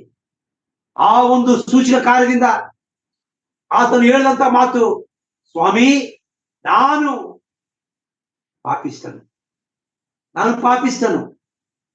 ನನ್ನ ಪ್ರಿಯ ದೇವಜನರೇ, ಈ ದಿನಗಳಲ್ಲಿಯೂ ನಾವು ಕೂಡ ಕರ್ತನ ಬಳಿಯಲ್ಲಿ ನಮ್ಮನ್ನು ತಗ್ಗಿಸಿಕೊಂಡವರಾಗಿ ನಮಗಾಗುವಂತಹ ಎಲ್ಲ ವಿಷಯಗಳ ಕುರಿತು ನಾವು ದೇವರ ಮುಂದೆ ನಾವು ಮೊಣಕಾಲೂರಿ ದೀನತೆ ಎಂಬ ವಸ್ತ್ರವನ್ನು ನಾವು ಕಟ್ಟಿಕೊಂಡವರಾಗಿ ದೇವರ ಮುಂದೆ ಕಾಣಿಸಿಕೊಳ್ಳಬೇಕೆಂಬುದಾಗಿ ನಾವು ಪೇತ್ರನ ಪತ್ರಿಕೆಯನ್ನು ನಾವು ಓದುವಂತವರಾಗಿದ್ದೇವೆ. ಹೀಗಿರುವಾಗ ಕರ್ತನು ತಾನೇ ಮೊದಲನೇದಾಗಿ ಕುಟುಂಬದಲ್ಲಿ, ಮೊದಲನೇದಾಗಿ ವಿವಾಹ ಕಾರ್ಯದಲ್ಲಿ ಆಶೀರ್ವಾದ ಮಾಡಿದ್ದಾರೆ. ನಮ್ಗೆಲ್ಲ ಮದುವೆ ಆಗಿದೆ. ಆ ಮುಖಾಂತರವಾಗಿ ದೇವರು ನಮ್ಮನ್ನು ಆ ಕೊರತೆಯಿಂದ ನೀಗಿಸಿ ನಮ್ಮನ್ನು ಕುಟುಂಬಸ್ಥರನ್ನಾಗಿ ಮಾಡಿ, ಕುಟುಂಬದಲ್ಲಿ ನಮಗೆ ಎಲ್ಲಾ ರೀತಿಯ ಮೇಲುಗಳನ್ನ ಕೊಟ್ಟು, ಕುಟುಂಬದಲ್ಲಿ ನಮ್ಮನ್ನು ಆಶೀರ್ವಾದ ಮಾಡಿ, ಈಗ ನಮ್ಮ ವ್ಯಾವಹಾರಿಕ ಜೀವಿತ ಯಾವುದು? ಈ ಒಂದು ಮೀನು ಹಿಡಿಯುವಂತದವರು ವ್ಯಾವಹಾರಿಕ ಜೀವಿತವಾಗಿತ್ತು. ಹೀಗಿರುವಾಗ ಮದುವೆ, ಕುಟುಂಬ, ನಮ್ಮ ವ್ಯಾವಹಾರಿಕ ಜೀವಿತ, 3 ಜೀವಿತಗಳನ್ನು ಕೂಡ ಆತ ನಮಗೆ ಆಶೀರ್ವಾದ ಮಾಡಿ, ಈಗಾಗಲೇ ನಮಗೆ ಮದುವೆ ಆಗಿದ್ರೆ ನಮ್ಮ ಕುಟುಂಬ, ನಮ್ಮ ಮದುವೆ ಜೀವಿತ ಆಶೀರ್ವಾದವಾಗಿದೆ. ಕುಟುಂಬವಾಗಿದ್ರೆ, ಕುಟುಂಬದಲ್ಲಿ ನಾವು ಸಂತೋಷವುಳ್ಳವರಾಗಿದ್ದೇವೆ, ಕುಟುಂಬದ ಜೀವಿತ ಆಶೀರ್ವಾದದಾಯಕವಾಗಿದೆ. ನಾವು ವ್ಯವಹಾರ ಮಾಡುವಾಗ ನಮ್ಮ ಉದ್ಯೋಗದಲ್ಲಿ, ನಮ್ಮ ವ್ಯಾಪಾರದಲ್ಲಿ, ನಮ್ಮ ವ್ಯವಹಾರದಲ್ಲಿ, ನಮ್ಮ ವ್ಯವಸಾಯದಲ್ಲಿ ನಾವು ಕೂಡ ಅಭಿವೃದ್ಧಿಯನ್ನು ಹೊಂದಬೇಕಾದ್ರೆ, ಕರ್ತನೇ ನಾನು ಎಷ್ಟರವನು ಅಲ್ಲ, ನಾನು ನಿನ್ನ ಮಗನಾಗಿ ಈ ಲೋಕದಲ್ಲಿ ಜೀವಿಸ್ತೇನೆ, ಎಲ್ಲವೂ ನಿಮಗೆ ಕೇಳ್ಕೊಳ್ಪಟ್ಟಿದೆ, ನಾನು ನಿಮ್ಮನ್ನೇ ಆತುಕೊಂಡು ನಿಮ್ಮನ್ನೇ ನಾನು ದೃಷ್ಟಿಸ್ತೇನೆ ಎಂಬುದಾಗಿ ಹೇಳುವಾಗ ಕರ್ತನು ತಾನೇ ನಮ್ಮ ಎಲ್ಲಾ ಕಾರ್ಯಗಳನ್ನ ಆಶೀರ್ವಾದ ಮಾಡುವಂತವನಾಗಿದ್ದಾನೆ. ಕೊನೆಯದಾಗಿ ನಾವು ನೋಡುವಾಗ ನೋಡ್ರಿ, ಕೊನೆಯದಾಗಿ ನೋಡ್ತೇವೆ ನಾವು 2 ಕೊರಿಂಥ 13ನೇ ಅಧ್ಯಾಯ 11ನೇ ವರ್ಷ ನಾವು ಬರುವಾಗ ಅಲ್ಲಿ ಒಂದು ಒಳ್ಳೆಯ ವಾಕ್ಯವನ್ನು ನಾವು ನೋಡುವಂತವರಾಗಿದ್ದೇವೆ. ಅದು ನೋಡ್ತೇವೆ ನಾವು. ಕಡೆ ಮಾತೇನೆಂದರೆ, ಸಹೋದರರೇ ಸಂತೋಷ ಪಡಿರಿ, ಕ್ರಮಪಡಿಸಿಕೊಳ್ಳಿರಿ, ಧೈರ್ಯವುಳ್ಳವರಾಗಿರಿ, ಒಂದೇ ಮನಸ್ಸುಳ್ಳವರಾಗಿರಿ, ಸಮಾಧಾನದಿಂದಿರಿ, ಆಗ ಪ್ರೀತಿಯನ್ನು ಶಾಂತಿಯನ್ನು ಕೊಡುವ ದೇವರು ನಿಮ್ಮೊಂದಿಗೆ ಇರುವನೆಂಬುದಾಗಿ. ನನ್ನ ಪ್ರಿಯ ದೇವಜನರೇ, ನಾವು ದೀನ ಮನಸ್ಸುಳ್ಳವರಾಗಿ ನಾವು ಕರ್ತನ ಮುಂದೆ ನಾವು ನಮ್ಮ ಸೇವಕರಾಗಿ, ಯಾಕಂದ್ರೆ ನಾವು ಕರ್ತನ ಸೇವಕರಾಗಿದ್ದೇವೆ, ನಾವು ಕರ್ತನ ಮುಂದೆ ನಾವು ಸೇವಕರು, ನಾವು ದೀನ ಸೇವಕರಾಗಿರ್ಬೇಕು. ಯಾಕೆಂದ್ರೆ ನಾವು ಆಳು ಅಂಬಲಿಗಷ್ಟೇ ಯೋಗ್ಯನೆಂಬುದಾಗಿ ಸತ್ಯವೇದ ನಮಗೆ ತಿಳಿದ. ಆದ್ರೆ ನಾವೇನ್ ಮಾಡ್ತೀವಿ, ನಮ್ಮ ಹಣ, ಅಂತಸ್ತು ಇವುಗಳ ಮುಖಾಂತರವಾಗಿ ನಾವು ನಮ್ಮನ್ನ ಹೆಚ್ಚಿಸಿಕೊಳ್ಳುವಂತ ಎಷ್ಟೋ ಸಂದರ್ಭಗಳಿವೆ. ಆ ಸಂದರ್ಭಗಳನ್ನು ನಾವು ಬಿಟ್ಟು ಕರ್ತನ ಬಳಿಯಲ್ಲಿ ನಾವು ದೀನ ಮನಸ್ಸುಳ್ಳವರಾಗಿ, ದೀನತೆಯುಳ್ಳವರಾಗಿ, ದೀನ ಮನಸ್ಸೆಂಬ ವಸ್ತ್ರದಿಂದ ಸೊಂಟ ಕಟ್ಟಿಕೊಂಡವರಾಗಿ ನಾವು ಒಬ್ಬರಿಗೊಬ್ಬರು ಸೇವೆ ಮಾಡುವಂತವರಾಗಿರಬೇಕು. ಕೊನೆಯದಾಗಿ ನೋಡುವಾಗ ನನ್ನ ಪ್ರಿಯ ದೇವಜನರೇ, ಸಾಧು ಸುಂದರ್ ಸಿಂಗ್ ಅವರು ಉತ್ತಮವಾದ ಸೇವೆಯನ್ನು ಮಾಡಿದಂತವರು, ಅವರ ಸೇವೆ ಅದ್ಭುತವಾದ ಸೇವೆ. ಹೀಗಿರುವಾಗ ಒಂದು ಸಾರಿ ಅವರು ಆ ಹಿಮಾಚ್ಛಾದಿತ ಪ್ರದೇಶಗಳಲ್ಲಿ, ಅದೇನು ಹೆಚ್ಚು ಹಿಮ ಬೀಳುವಂತಹ ಒಂದು ಪ್ರದೇಶದಲ್ಲಿ ಅವರು ಸೇವೆಯನ್ನ ಮಾಡ್ತಾ ಹೋಗ್ತಿರ್ಬೇಕಾದಾಗ, ಅವರು ಮತ್ತು ಅವರ ಸ್ನೇಹಿತರು ಇಬ್ರು ಕೂಡ ಸೇವೆ ಮಾಡ್ತಾ ಹೋಗ್ತಿರ್ಬೇಕಾದಾಗ ಹೆಚ್ಚಾದಂತ ತಂಗಾಳಿ, ಹೆಚ್ಚಾದಂತ ಒಂದು ಥಂಡಿ ಗಾಳಿ, ಆ ಒಂದು ಹಿಮಗಾಳಿ ಬೀಸಿ, ಆ ಹಿಮಗಾಳಿ ಬೀಸುವಾಗ ಭಯಂಕರವಾದ ಯಾತನೆ ಆಗ್ತದೆ. ಈಗ ಅವರು ಮತ್ತು ಅವರ ಸ್ನೇಹಿತರಿಬ್ರು ಅವರು ಸೇವೆ ಮಾಡ್ತಾ ಹೋಗ್ತಿರ್ಬೇಕಾದಾಗ ಆ ಹಿಮಗಾಳಿ ಹೆಚ್ಚಾಗಿ ಅವರ ಅವರ ಪ್ರಾಣ ಹೋಗುವಂತ ಸ್ಥಿತಿ ಬಂತು. ಅವ್ರಿಗೆ ಹೆಜ್ಜೆ ಇಡಕ್ ಆಗ್ತಿಲ್ಲ. ಅಂತ ಒಂದು ಉಸಿರು ಕಟ್ಟಾಗ್ತಿದೆ. ಅಂತ ಒಂದು ಪರಿಸ್ಥಿತಿ ಅವರು ನಡ್ಕೊಂಡು ಹೋಗ್ತಿರ್ಬೇಕಾದಾಗ ಅಲ್ಲಿನ ಅನೇಕ ಜನರು ಇಂಥ ಸಮಸ್ಯೆ ಎದುರಿಸ್ತಾ ಇದ್ರು. ಇವರಿಬ್ರು ನಡ್ಕೊಂಡು ಸ್ನೇಹಿತ ಮತ್ತು ಸಾಧಿಸಿದವರು ಇಬ್ರು ನಡ್ಕೊಂಡು ಹೋಗ್ತಾ ಇದ್ದಾರೆ.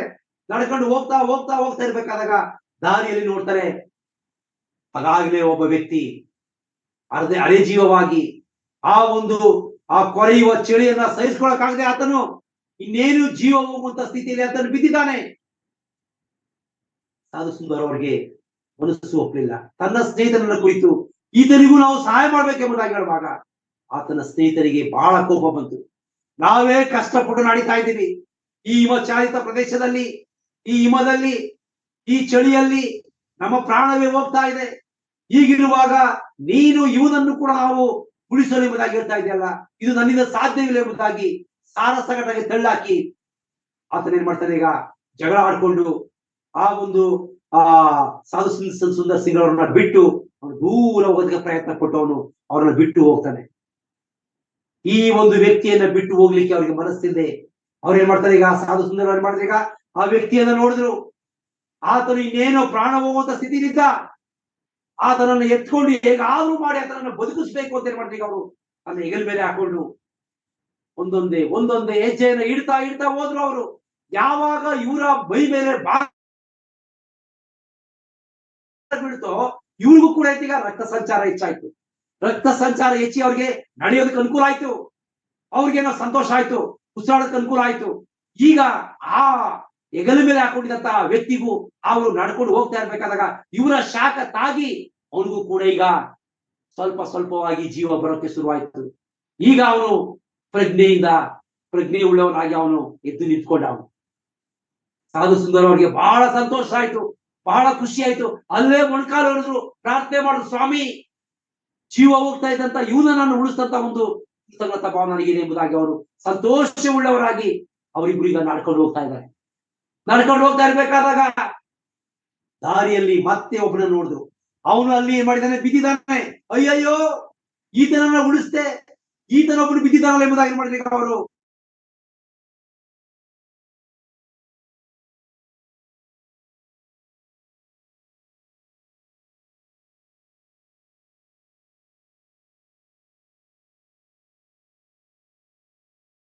ದೀನತೆಯನ್ನ ಆತನು ತೋರಿಸದೆ, ಆತನು ತನ್ನ ಸ್ವಾರ್ಥವನ್ನ ತೋರಿಸಿ ಆತನು ಮುಂದೆ ಬಂದ. ಆ ಚಳಿಯನ್ನ ತಾಳಲಾರದೆ ಒಬ್ಬೊಟ್ಟಿಗನಾಗಿ ಆತನು ಅಲ್ಲಿ ಸತ್ತು ಬಿದ್ದಿರುವಂತ ನೋಡಿದ್ರು. ಈಗ ಅವರಿಗೆ ಬಹಳ ದುಃಖ ಆಯ್ತು. ನನ್ನ ಪ್ರಿಯ ದೇವಜನರೇ, ಇದರಿಂದ ನಾವು ತಿಳ್ಕೊಳ್ಬೇಕಾಗಿರ್ತಕ್ಕಂಥ ವಿಷಯ, ಕಡೆಯದಾಗಿ ನಾವು ನೋಡಿದಂತ ವಿಷಯ ಏನಪ್ಪ ಅಂದ್ರೆ, ಸಹೋದರರೇ, ದೇವರ ವಾಕ್ಯ ಬಹಳ ಸುಂದರವಾಗಿರ್ತಿದೆ. ನೀವು ಈ ಲೋಕದಲ್ಲಿ ಜೀವಿಸುವಾಗ ಲೋಟನ ಹೆಂಡತಿಯನ್ನ ನೆನಪಿಗೆ ತಂದುಕೊಳ್ಳ್ರಿ.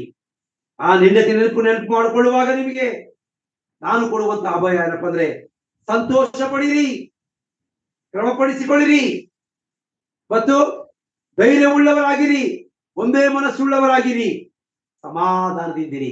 ಈ ಎಲ್ಲಾ ಕಾರ್ಯಗಳನ್ನು ಮಾಡುವಾಗ ಆಗ ಪ್ರೀತಿಯನ್ನು ಶಾಂತಿಯನ್ನು ಕೊಡುವ ದೇವರು ನಿಮ್ಮ ಸಂಗಡ ಇರುವುದೆಂಬುದಾಗಿ ಸತ್ಯವೇದ ನಮಗೆ ತಿಳಿಸುವಂತದ್ದಾಗಿದೆ. ಈ ರಾತ್ರಿ ವೇಳೆ ಶಾಂತಿಯನ್ನು ಸಮಾಧಾನವನ್ನು ಕೊಡುವಂತಹ ನನ್ನ ಕರ್ತನು ನಮ್ಮೊಟ್ಟಿಗೆ, ನಮ್ಮ ಎಲ್ಲರ ಕುಟುಂಬದೊಟ್ಟಿಗಿದ್ದಾನೆ. ಆತನ ನಾಮಕ್ಕೆ ಸ್ತೋತ್ರ ಉಂಟಾಗಲಿ.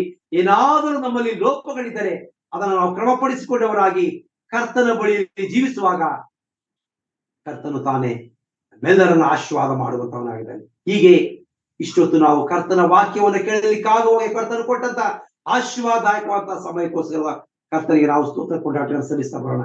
ದೇವರು ತಾನೇ ಈ ವಾಕ್ಯದ ಮುಖಾಂತರವಾಗಿ ನಮ್ಮೆಲ್ಲರಿಗೂ ಮನಃಶಾಂತಿಯನ್ನು ಕೊಡಲಿ, ಸಮಾಧಾನವನ್ನು ಕೊಡಲಿ ಎಂಬುದಾಗಿ ನಾನು ಕೇಳ್ಕೊಳ್ತೇನೆ.